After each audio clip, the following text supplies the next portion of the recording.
continuing our series talking about keratoconus, just to catch you up, if people don't know, keratoconus is a eye-related disease. It is a degenerative disease that affects your cornea. It basically makes your cornea change shape. Instead of being round, it becomes a little bit more like a football kind of shape. It hurts and you lose visual acuity, meaning that you can't see as well as you used to be. Blurry vision and fuzzy vision. So if you can look down, we have a couple of videos that we talk about this, so you can basically see that down on the playlist.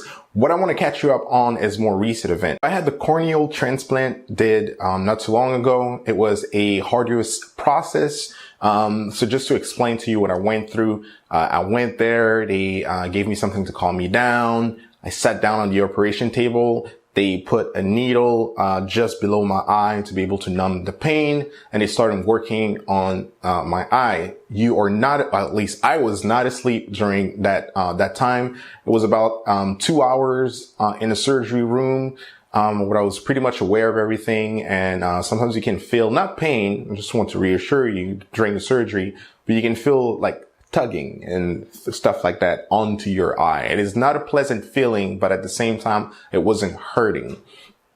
When I walked out of the place, so yeah, they had to put, just to let you know, when they were doing the surgery, there's two ways that they can do the surgery. One way is less invasive, and therefore you can heal quicker. It is preferred over the other method, but because my cornea was so thin, because I'm a special case, one of those special cases, they had to do the other procedure. It takes more time, and therefore it's a little bit intrusive, more, it covers, I think, more surface. Anyway, there's more stitches in my eye. So took me more time to be able to recuperate than most people. So every now and then I would go see my doctor. I would have some tests done. They would take up some stitches. Sometimes they wouldn't, just be able to make sure everything was stable before they change anything. And that was a long process. After that long process, we removed all of the stitches. I was told that my vision would be better. Would be able to see better within a couple of weeks or even months. That, unfortunately, in my case, did not happen. Now, it's not because the surgery failed. I have a healthy cornea over what used to be a cornea that had keratoconus on it. Now, I had a donor that gave me, the cornea, and the cornea is healthy. The problem is astigmatism. Now, because of the astigmatism in my eye, I have a hard time seeing. I'm very light sensitive. All these things. My eye hurts sometimes, I can really feel the pulse. Another thing is that the pulse in my eye is higher than it should be.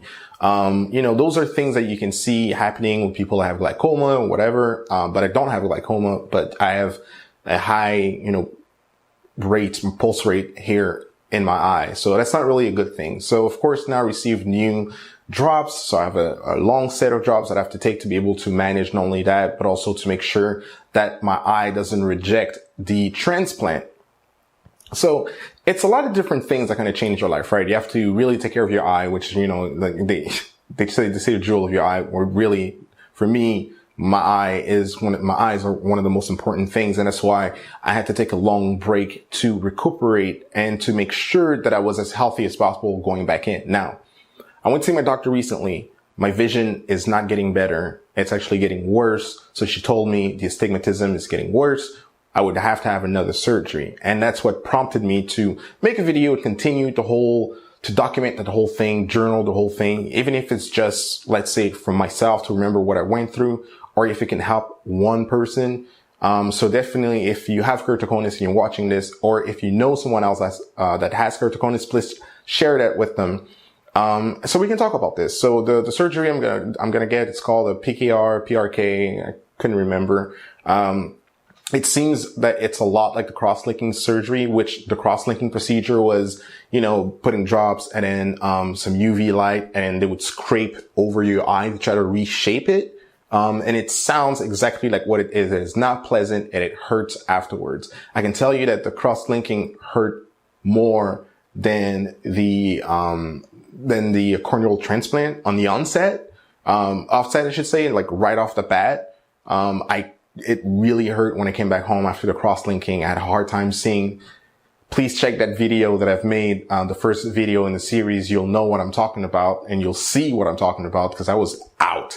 So I'm expecting the same kind of level of, oh my God. Okay. See, I'm going to keep that in. What you just saw, that happens all the time at random moments. I feel like I have something in my eye, which I don't. And then my eye starts crying and then I can't see anything and it's going to be hard for me to finish this video. So I'm going to have to cut it here. But as you can see, both of my eyes are tearing up. One of my eye will turn red. I won't be able to see clearly for a while. So I'm actually glad that this happened on camera because I mean, we're going to share this little moment now. So I'm going to end this video. If you like this video, click on like. Please share this video with people if you know that this can actually help them. And just know that we're in the same boat and we're just trying to get through it. Peace. Oh man.